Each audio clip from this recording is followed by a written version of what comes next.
so sweet. Oh, man. That is the Shira Choir featuring Lefki Falkowitz singing Nafshi. My soul pines for your love, my Lord. How are you, my holy sisters and brothers? We're together again to do some learning, to light up the darkness and lift up the world. It's so good to be with you. Let's light up the darkness. Who is going to be with us on this fine Wednesday as we get started? James from Indianapolis, Melissa from New York, Stephen from New Hampshire, John from Sedona, Lucy from Minnesota, Brinna from Sharon, Mass, Bill is still in Arkansas, Tom saying Lila Tov and Shalom, Brandon in Knoxville, Shmuela in Tacoma, Washington, welcome. Anne in Merced Chaim says, let's light up the darkness. Carol with us from Cleveland. Nicholas from Portland. Patrice from St. George, Utah. Mark Lister says, oi, oi, my crew. Portland, Oregon in the house. Sharon with us from Lebanon, New Jersey. Mark is a Northeast homie. Alice with us from Pennsylvania. Nancy from North Carolina. Linda from Florida. Carmen is talking to her neighbor. I like the crosstalk. Paul says, Shalom, welcome everybody. Good to have you here. All right, so we're finally going to do something a little different here. Oh, before I go on, today's class is dedicated. Thank you for your support. Billy Roberts, dedicating tonight's class in honor of my teacher and friend, Aaron Boltax.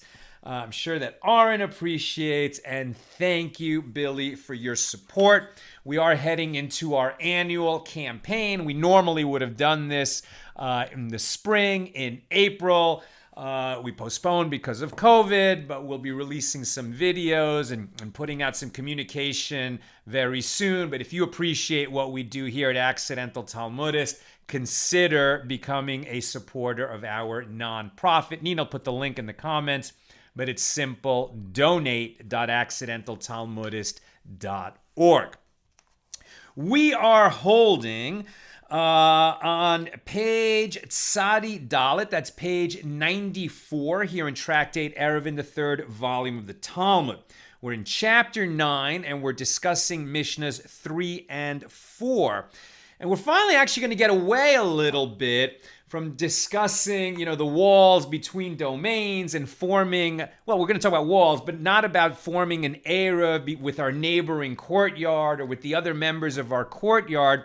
We're actually going to have a little bit of a different subject tonight, and that is going to touch on property rights, even beyond implications for Shabbos. And this is very, very interesting, what's going to come up in this discussion. As I titled, if enough people trespass over my property, do I lose rights to my property? And I remember when we were kids, I grew up in New City, New York. That's a small town in Rockland County, a little bit upstate from New York City. And, and back then there weren't so many homes as there are now. And we would walk to the public elementary school about a mile away. There were some shortcuts, that went through people's backyards, and all the kids took them. So we're trespassing. We're walking across somebody's private property. So many kids crossing every day. I mean, we wore a path sort of along the property line in the grass. And the question that gets asked in today's discussion is if enough people, if the multitudes cross over somebody's outdoor property, does the public earn a right of way across somebody's private property? We'll be discussing that question. We open with Mishnah number 3 here on Mishnah number 3 here in chapter 9. Let's read the Mishnah. With regard to a courtyard that was breached into the public domain, and the breach was more than 10 cubits wide. Now, that's an elucidation of Rav Steinsaltz. What the Mishnah just says, With regard to a courtyard that was breached into the public domain, one who carries an object from inside the courtyard into the private domain or from the private domain into it is liable as it ceases to be a private domain and it is subsumed into the public domain. This is the statement of Rabbi Eliezer. And the rabbis disagree and say that one who carries from inside the courtyard into the public domain or from the public domain into it is exempt because its status is like that of a Carmelis. So let's break that open a little bit. We've got somebody's courtyard, okay? So this is a private domain. And in this case, it doesn't matter whether there's one house or multiple houses in that courtyard. What matters is that it's the private domain, and there's a fence, a significant fence, between the private domain and a bona fide public domain, meaning what's beyond the fence is a road where many people pass all the time. It's like a main city street, shall we say. So if the fence between the courtyard, the private courtyard, and the bona fide public domain is breached, now what happens? Yesterday we talked a little bit about this very case, but we didn't get into it. What we said then is there's a difference between a fence being breached between two private domains and what happens if the breach happens on Shabbos. And whether they're going to continue to be allowed to carry there. And we saw there was a dispute between Rav and Shmuel. Shmuel says that the breach between two private courtyards is breached on Shabbos, and they don't have an Eruv together. They didn't even have that option because there was a fence without an entryway between them. And now part of that fence falls down, collapses on Shabbos. Rav said, well, now you've got two courtyards opening into each other that don't have an Eruv together, so no one can carry. And Shmuel on Shabbos, and Shmuel said, no, you can carry up to the point where the fence was. You can't carry into the other courtyard, but you can carry up to the point where the fence was. And that was distinguished from when a fence collapses between a private domain and the public domain, because when that fence falls down, we heard yesterday, okay, now the private domain is no longer a private domain. In today's Mishnah, we have two views, Rabbi Eliezer and the rabbis.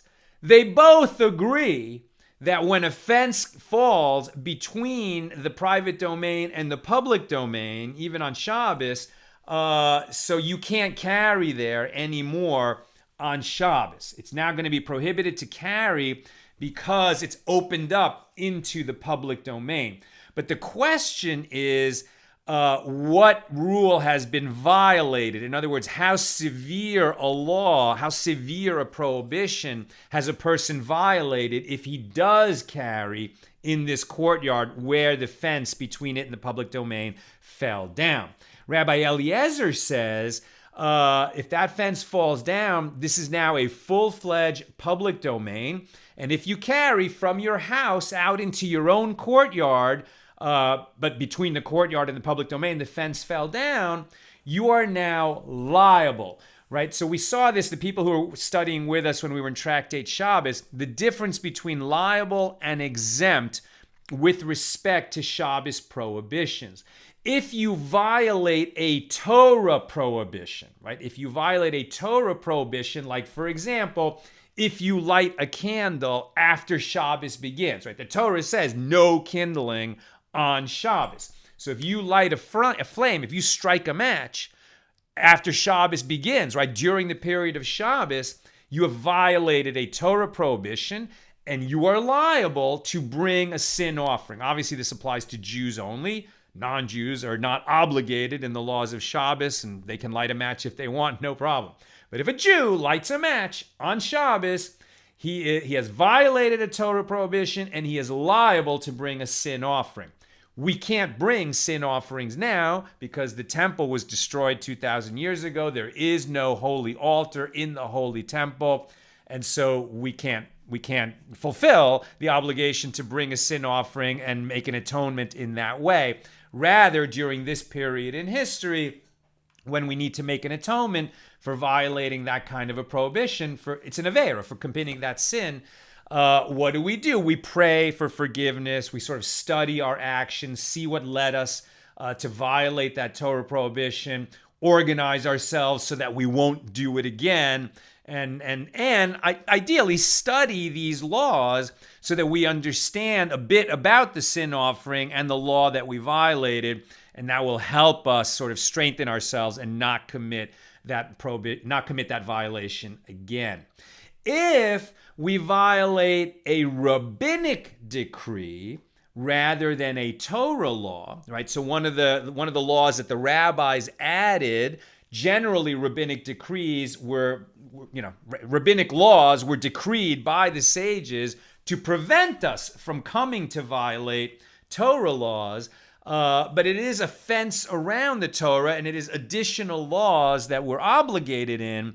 But if we break one of those laws, we are not obligated to bring a sin offering when the temple is rebuilt.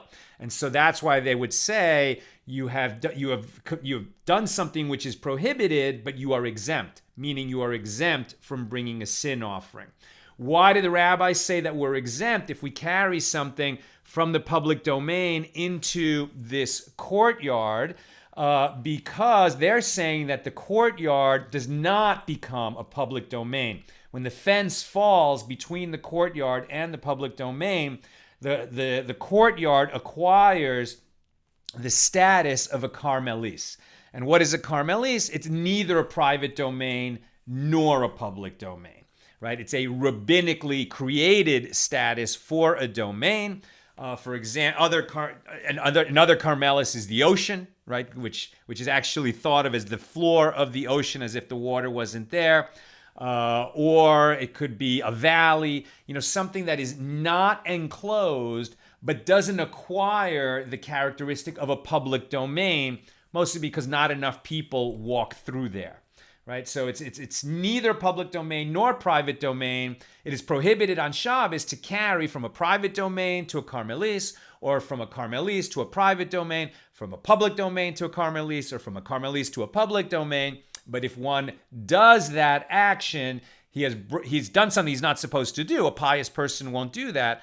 But if he does it by mistake or just because he didn't know, whatever the reason, he doesn't become liable to bring the sin offering as he would were he to carry an object from a full-fledged public domain to a private domain or vice versa. Okay. The Gemara says, so it's almost like the Gemara is now saying, the later rabbis after the Mishna who are now commenting on this holding of Rabbi Eliezer, it's almost them saying, now let me get this straight. Does Rabbi Eliezer say that a breach in this fence between the private domain and the public domain turns that courtyard, which was the private domain, into the public domain? And the Gemara answers its own question. Yes, that's what Rabbi Eliezer is saying. How do we know that that's what Rabbi Eliezer is saying? Because maybe he's saying something a little different. Maybe he's not going that far. Maybe he has a different reason for his ruling. So we get a baraisa. Rabbi Yehuda says, in the name of Rabbi Eliezer, multitudes create a path through a field or between fields. If multitudes create a path through a field or between fields, they have obtained the right to traverse that field, right? So Rabbi Eliezer holds, and Rabbi Yehuda brings down this holding of Rabbi Eliezer that, and think of this as an agricultural community, and there's lots of farm fields, spread out all over the land surrounding the town. Very often people lived in a town, and their fields were outside the town. That's where they made their money, in the farm fields, but for safety, they often lived in the town. But nevertheless, there were fields all around the town, and people who were going on the road, maybe from this town to another, the next town over, the neighboring town, they would often, the way people are, just like when we were kids going to school, they would sort of carve out a shortcut for themselves through somebody's field. And if that went on for a significant amount of time and it just came to be regarded as a path, then according to Rabbi Eliezer, it becomes a right of way for the public. And then when would that become a problem? Well, maybe the farmer doesn't like it and he puts a fence around his field just to prevent the public from cutting through. Most likely in that situation, the people would then walk around the fence. It's not like they would tear down his fence. And it's unclear if Rabbi Eliezer is saying, no, that you need to make an entrance in your fence so they can keep walking. It appears that he's not saying that. Rather, it appears, and that's why he's being brought in the discussion of our Mishnah, that let's say he then puts a fence around his field, and then that fence gets breached.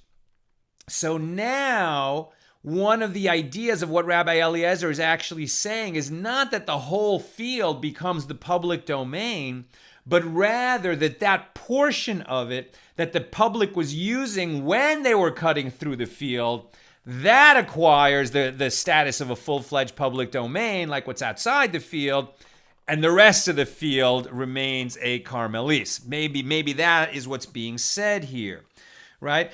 So does that mean that Rabbi Eliezer believes that a breached fence equals a right of way for the multitudes through the private domain in question? That's another question we can ask. Is that teaching of Rabbi Eliezer, that the multitudes acquire a right of way through a field? Like if they just do it, they've been walking through there for years, do they acquire? It seems he's saying they acquire a right of way. So does that mean that Rabbi Eliezer believes that in a case where the public wasn't walking through for years, but a fence fell down, that somehow now that they have the possibility of walking through there, that they're going to acquire the private domain in question and turn it into the public domain? Is that what he's saying? Rav Gidl says in the name of Rav, Rabbi Eliezer's ruling with regard to the multitudes applies only if the public had a path and they misplaced it, and no one is sure exactly where it runs, but through this field, so now it seems like the public misplaced their path. I mean, isn't that beautiful language? What does that mean? The public misplaced its path. So the public used to cut through this guy's field, and then somehow the path got obscured, maybe because the farmer fenced it in, or who knows, conditions on the ground changed. He plowed over the field. Maybe the roads around the field changed somehow. And people haven't been walking through the field, right? So they misplaced their path. But they know that there was a path through the field. So maybe they acquired some kind of a right to walk through that field. So here, according to Rav, right? So Rav Gidl said in the name of Rav that this only applies to a path that was misplaced. So here, according to Rav, Rabbi Eliezer was only talking about the misplaced path. And when the fence was breached, that some part of this courtyard, which used to be a path, is going to be the public domain again because the public used to go through there. And so it seems like, what is a public domain? It's the place where the public goes. But the rest of the courtyard is not. So according to Rav, Eliezer doesn't mean that the whole courtyard is going to turn into the public domain when the fence falls down, but rather that the guy put up the fence to stop the public going through. It became a private domain then. Now the fence fell down, so the part where the public used to go through, that's public domain, full-on public domain. And if somebody carries, from the house or the courtyard into that part of it, then they are liable to bring a sin offering. But the rest of the courtyard, the rest of the fenced-in area, now missing part of that fence, the fence between it and the public domain, it becomes a Carmelis, just like the other rabbis say who dispute Rabbi Eliezer. But Rabbi Hanina says, no, that's not what's going on here. Rabbi Eliezer did mean that the whole courtyard becomes like the public domain if the fence between it and the public domain falls down. And we shouldn't try to make, all these other conditions to sort of break up that courtyard and the legal status of one part versus another. But then the Gemara disagrees with Rabbi Hanina. He says, no. What they were actually talking about, what the rabbis and Rabbi Eliezer were actually disputing, is not some path that the public used to take, which has now been misplaced, but rather the spot where the fence itself was standing. What they're actually talking about is once that fence collapses, right? And this doesn't necessarily have to happen on Shabbos. It may be that there was a fence, it fell down, and no one even thought about this for a while, but then they're clarifying the status, but the fence didn't get rebuilt. So what they might be arguing about is where the fence was, right? The actual location where the fence was, and now the fence fell down and the rocks fell away or the wood fell down, whatever it was. And so maybe what they're actually arguing about is the rabbis and Rabbi Eliezer would agree that the courtyard is not a public domain, it is a Carmelis, but the spot where the fence was, that acquires the characteristic of the public domain, just like the rest of the public domain that's beyond the fence. And if one carries from the Carmelis to the, into the area where the fence itself was, then, if he's carrying from a Carmelis to that would not be a problem. But if he carries from, it would not make him liable to bring a sin offering. But if he carries from the house through the Carmelis, that's actually another problem. Because if you go from house to Carmelis, from Carmelis to the public domain, I'm not going to talk about that. I'm not sure. I'm not ready to talk about that. But at any rate, this interpretation says that what they're actually arguing about is whether the spot of the fence itself becomes the public domain or not. But then the Gemara offers yet another interpretation of the dispute. Maybe they argue over what they're actually arguing about is whether the public uses the sides of the public domain or not. And to sort of help us understand what that means, there's a little illustration here. Hopefully the camera will focus on that. So you see, what you've got there is a building, and that's the public domain that crosses in front of that building. And then there's a bunch of stakes which are running in between the building and the rest of the public domain. So those stakes impede the use of the public. We actually often see stakes like that now.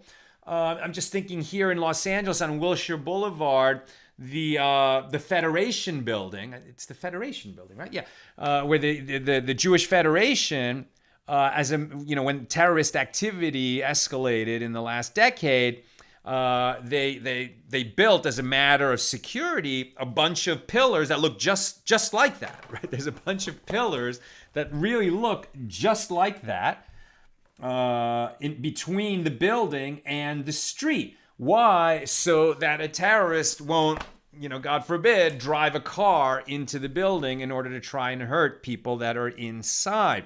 Well, these stakes sort of impede the public from using that edge of the public domain, the side of the public domain. So then one might ask, well, that area, is it the public domain? Is it a Carmelis? What is it? Because the public is interfered with and they don't really use it the way they use the rest of the public domain. But, so the area where the fence was is certainly part of a public domain, and perhaps the whole courtyard as well, but the rabbis disagree, and they say, whatever Rabbi Eliezer is thinking, we believe that if there's a private courtyard and the fence between it and the public domain collapses, that courtyard acquires the characteristic of a Carmelis, right? So you can't carry there. The fact that the fence between the public domain and your courtyard fell down means you can no longer carry there. Even if there's only one house or there's multiple houses and they have an Eruv, they did what they're supposed to do and they could carry there on Shabbos. But now that wall falls down, you can't carry. If you do carry, you're not liable to bring a sin offering, but you have violated a rabbinic decree per the rabbis who dispute Rabbi Eliezer, and the halacha, the law, accords with the rabbis. That brings us to Mishnah number 4. Mishnah number 4, here in chapter 9. with regard to a courtyard that was breached on Shabbos into a public domain from two of its sides, right? So Mishnahs 3 and 4 kind of go together, and they're saying that this is going to be breached on Shabbos. But what's different about the previous Mishnah is that the breach and the fence is going to happen on two sides. Previously, we said one side. So you would think that since when you breach one fence, right, one side of the fence around a courtyard, a private domain, you breach that fence into the public domain, and then we can no longer carry there. So if we breach two sides of the fence, and now the courtyard is open to the public domain, not on one side, but on two sides, clearly we're not going to be allowed to carry there, right? Let's see. But so if a courtyard, with regard to a courtyard that was breached on Shabbos into a public domain from two of its sides, and likewise with regard to a house that was breached from two of its sides, and likewise with regard to an alleyway whose crossbeams or side posts were removed on Shabbos, the residents of that domain are permitted to carry there on Shabbos, on that Shabbat, but they're prohibited from doing so in the future. This is the statement of Rabbi Yehuda. So maybe we could say, well, the previous Mishnah, it didn't say if it was breached on Shabbos, right? It didn't say that. It said with regard to a courtyard that was breached into the public domain. You can no longer carry there.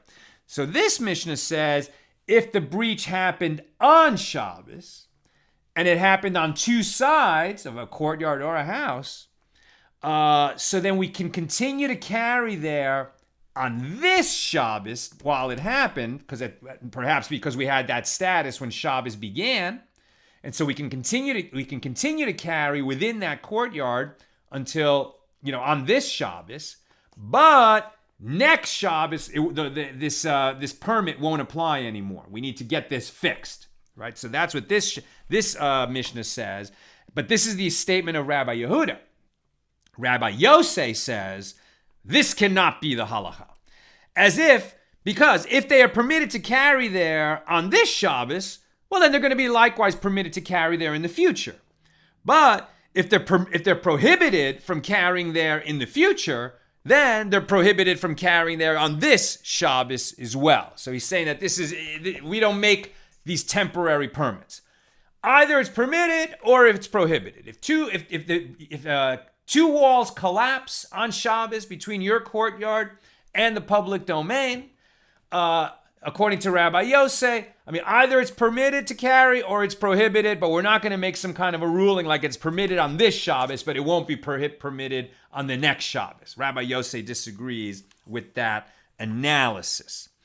So the first question that I had as I'm reading this is like, wait a minute, are we saying that if there's one wall breached, we can't carry there, but if two walls are breached, we can? How could that possibly be? And the Gemara, in its opening discussion of this Mishnah, asked the same question.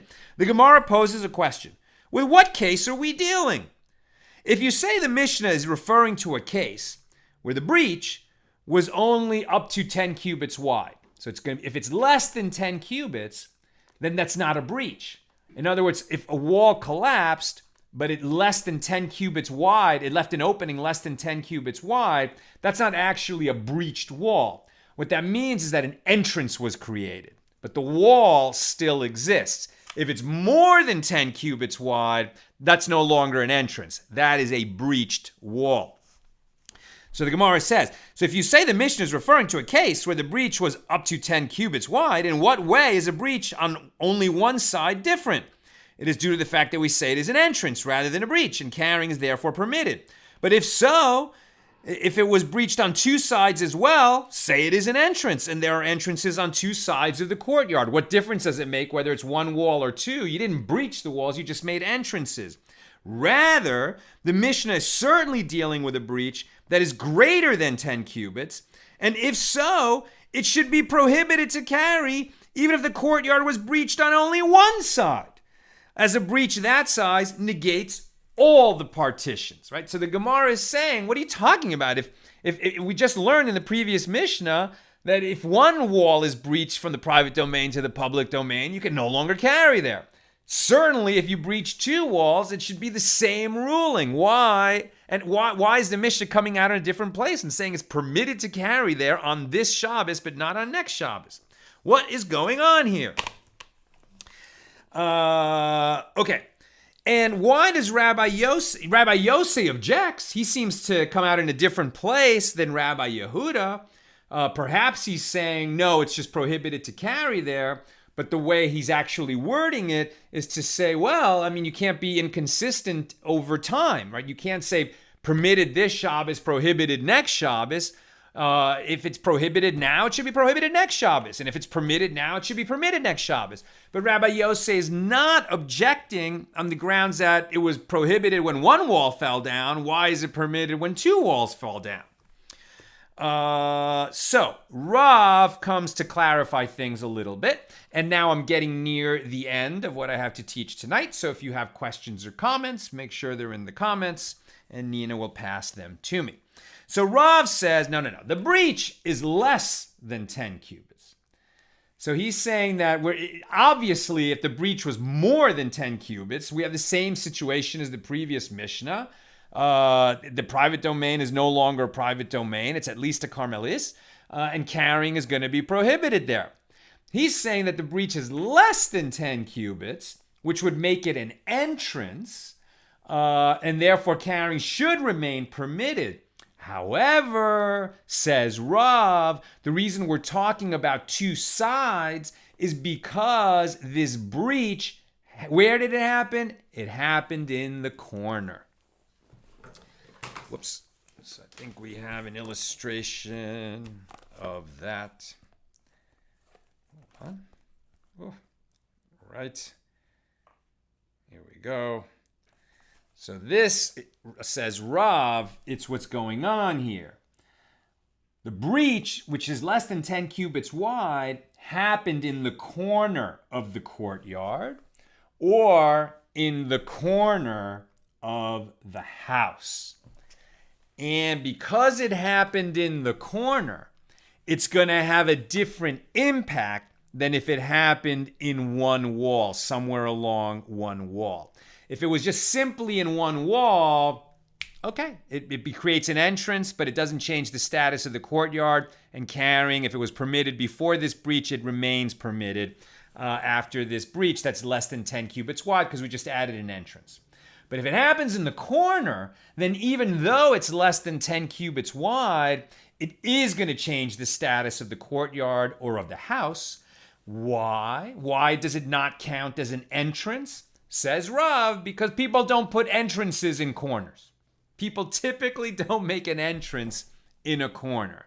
Clearly, something has gone wrong here, and we can't treat this like an entrance. 2 walls have been affected, and so even if that opening is less than 10 cubits, it's going to count as it's going to negate the partitions and remove the status of a private domain where we can carry. It's now been breached into the public domain. Then the Gemara asks, but wait a minute, doesn't the roof descend and seal? Right? So we've seen this principle before that if we have a roof, right, so that's going to be the difference between a house and a courtyard. For the courtyard, okay, so the corner is breached, no longer can we carry there. But with respect to a house, and let's say that a house opens directly onto the public domain, it's like the house is at the edge of its courtyard, and now the corner of the house falls away, and so now it's actually going to mean, and this is what Rav is saying, you can't even carry inside your house if the corner of your house falls down. But then the Gemara is asking, but wait a minute, but the roof of the house, as we've seen before, we should consider that the edge of the roof, it's like legally speaking, it descends and seals, and it's like a wall is still there. So even though the 2 walls in the corner fell down, we should view the edge of the roof as descending and sealing the house. So at least carrying should still be permitted inside the house.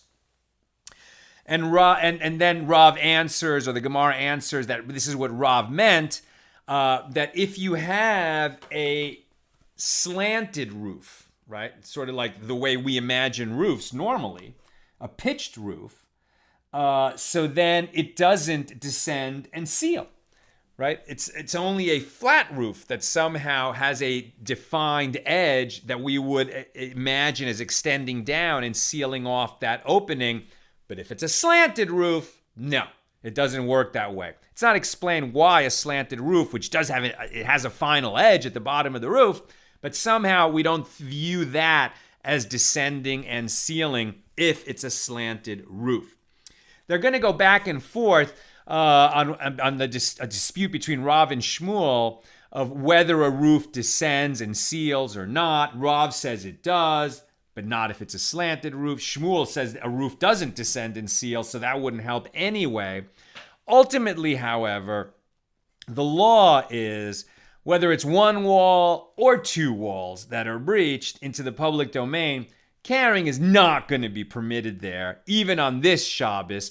Rabbi Yosei comes when he says, you can't permit it this Shabbos and prohibit it next Shabbos. He was only saying that, like, you can't have some kind of leniency just because it's a bummer that it fell down and we're going to let you, ride it out for this Shabbos. He's saying, no, it's prohibited because walls were breached into the public domain, and it's going to be prohibited this Shabbos as well as next Shabbos. And the way we know that is because Rav Sheshes and Rabbi Yochanan come to both say that when Rabbi Yosei said, you have to be consistent both this Shabbos and next Shabbos, he wasn't coming to permit it this Shabbos and next Shabbos. He was coming to prohibit it on both this Shabbos and next Shabbos. And so the law is, just like when one wall gets breached into the public domain, if two walls get breached, same outcome. All right, that's what I've got for us tonight. Let's check questions and comments. Bill says, fascinating. If I can recall right from my business law class back in undergrad, the only law class I had to take for a business degree, the law of the land here in the US is that you can lose out if there's too much public use of the land, which is why easements usually end up getting closed down for a day a year to reassert its public character, if I remembered right. Yeah, I even went to law school, Bill, and I remember the law of easements. But I do remember that where I grew up, there were like two places where we cut through. Right. Both times we were sort of cutting through kind of on the edge between the property of two homes. And in one case, it was just like going through somebody's backyard through the grass. But then in another spot, it was between two properties. And even back then, the city had like paved the path. Right. So if the path was paved, I mean, either the homeowners got together and paved it, but I don't think so. I think that the city did that. And then they added, while I was still living there, they added a little fence. And I actually went back and visited, decades later. And it seemed like it was sort of expanded and, it's clearly the city was maintaining this path between the two properties. And so I would suspect where, somehow maybe it was eminent domain and the city just said, enough people need this and are using it. And we're going to just step in. The property owners need to be compensated. You can't steal their property, but they may be forced to give up that piece of their property at some kind of market value. And apparently the sages had this same idea, or at least Rabbi Eliezer did, that if the multitudes establish a path through a field, then they've established a path through the field. Now, it may not be so much that they actually acquire it somehow and that the town becomes the property owner. But certainly for certain bodies of law, like Shabbos, like is this a public domain or is it a Carmelis or is it a private domain, etc., that path acquires the characteristic of the public domain. Sharon, I am confused by the term courtyard. I typically envision a developed area like a patio, but larger. These courtyards seem to be more like what we would consider an enclosed yard. Absolutely. The chutzner, right, in Hebrew, that's what we've been talking about for a while. And when we talk about a courtyard, we mean one that can contain multiple houses. It's enclosed in the sense that there's some kind of mechitza, a fence, a partition all the way around the courtyard. that, and why does it have to have multiple houses? That's when we're talking about that they need to create an Eruv between the houses that share the courtyard in order to carry there on Shabbos. If there's only one house in the courtyard, they don't need an Eruv. They can carry in and out of their house to their own private courtyard. If there's no fence around it, then it's not a chutzner. Then it's not a courtyard. Then it's something else. It's unclear. And because it's unclear, the carrying is not going to be permitted there on Shabbos.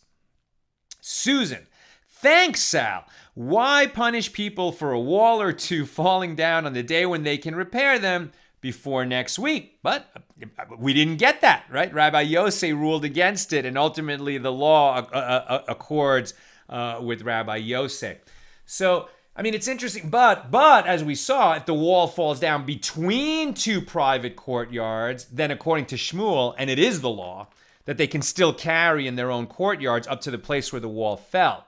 When the wall falls between the private courtyard and the public domain, that's when they can no longer carry there on that Shabbos, even on that Shabbos, and they're going to have to fix that wall if they want to be able to carry there by next Shabbos. And finally, Sharon says, but can a non-private domain still be private property? Well, if something acquires as we've seen, this applies especially to the karpef, right? Which the karfef, which is the enclosure. So it's an enclosure that was not enclosed for the purpose of residence. So somebody owns that. Usually that's like a field or like a big garden. And they enclosed it not to put a house there, but for some other reason. And so then the question is, can we carry in that enclosure on Shabbos? As we've seen, according to the leniency of Rabbi Shimon, you can carry from such an enclosure to a courtyard and vice versa, objects that started in that courtyard or in that enclosure on Shabbos that were not inside. And when we were studying these enclosures, we saw that there's a size limitation depending on how many people are going to be sharing it. There's a difference if it's larger than 100 cubits by 50 cubits, 5,000 square cubits. But such a place is a private domain. It's privately owned. But it's not a private domain, right? That can end up being a Carmelis rather than a private domain, even though it's privately owned. So hopefully that answers your question. Okay, that's what I've got for us today. So we finished our discussion of Mishnahs 3 and 4, actually.